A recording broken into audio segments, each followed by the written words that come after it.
You all didn't know that Chadwick was sick, did you? I kept saying, "You're my baby, Chadwick." We were maternal and paternal figures to him. Your parents are supposed to save you. I didn't want to get up from that spot because it was just so intense. He would never leave me. How did Viola's secret fight save Chadwick? Sometimes you need to get knocked down before you can really figure out what your fight is. I set out to save myself. Most people don't know how tough she really had it. My father was an alcoholic. He was violent. We would go to bed and hear rats killing the pigeons in the roof. It was so bad that I started screaming at the top of my lungs and I couldn't stop. Everybody has gone through something in their lives and you've survived it.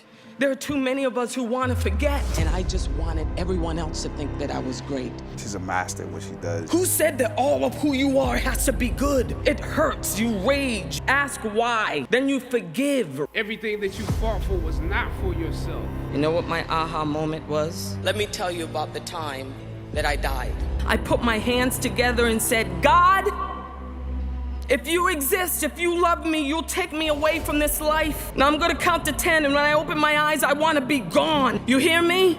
And I put my hands together and I was really believing it. And then I got to 8, 9, 10. And I opened my eyes and I was still there. 128 Washington Street was the first apartment we lived in. It was infested by rats. You could hear them eating our toys at night and jumping on top of our beds. Most of the time we had no hot water. Most of the time we had no phone. Most of the time we had no food. I did everything to get food. I've stolen for food. I've jumped in huge garbage bins with maggots for food. And I sacrificed a childhood for food and grew up in immense shame. People on the outside, they see poverty as just a financial state. Poverty seeps into your mind. It seeps into your spirit. Viola thought she was trapped in poverty until she saw a movie that changed her life. I saw Miss Cicely Tyson in the autobiography of Miss Jane Pittman, and I saw a physical manifestation of a dream. I saw something that I could put my feet on the floor when I got out of bed in the morning, and I had a passion that could drive me.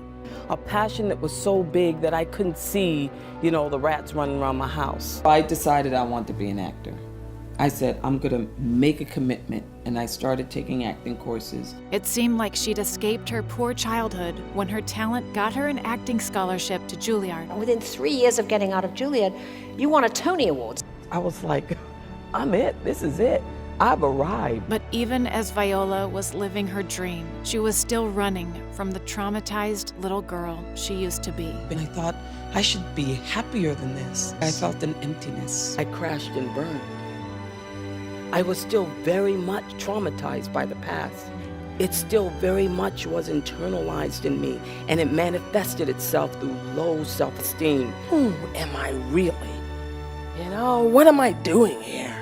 And then comes disillusionment, exhaustion, isolation, the imposter syndrome, and a loss of passion. Ignoring that poor little girl had backfired.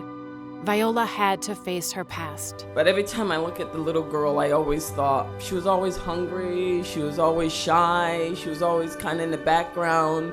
She's who I am, so I always have to honor her when she says, I'm hungry, I'm hurt, I'm alone, this is what I need. Viola knew she couldn't change her past, but she could try to make things better for kids today. Everyone should be a child and have a chance at the American dream. I'm going back to heal that little girl. I'm gonna reach back and pull her up, give her a meal. Hunger Is campaign.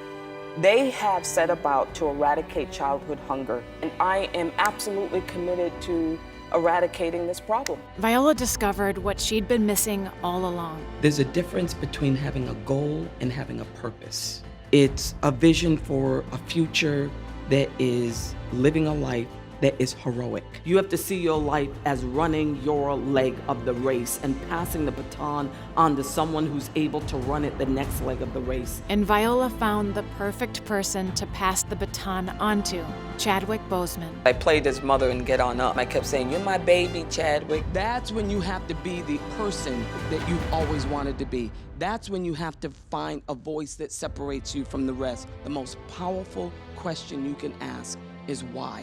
She's a master at what she does, and I didn't want to get up from that spot because it was just so intense. And with Viola on his side, she and Chadwick kept rising together. Every single time we would go to events and we saw him, he would never leave me and my husband's side. I actually was blown away by that. It made me feel like we were maternal and paternal figures to him, but he loved us. You know, they say that the two most important days in a person's life is the day you were born and the day you discover why you were born. We know what it's like to be beneath and not above. We could create a world that exemplified a world that we wanted to see. And when they worked on their final movie together, Chadwick had found his true purpose too. This is someone who wasn't interested in his last movie making $1 billion. He had moved on to create something new, to give to people. I actually don't see him tragically, only because of what he did with the time he had. The young people whose lives he touched were called his Wakanda warriors.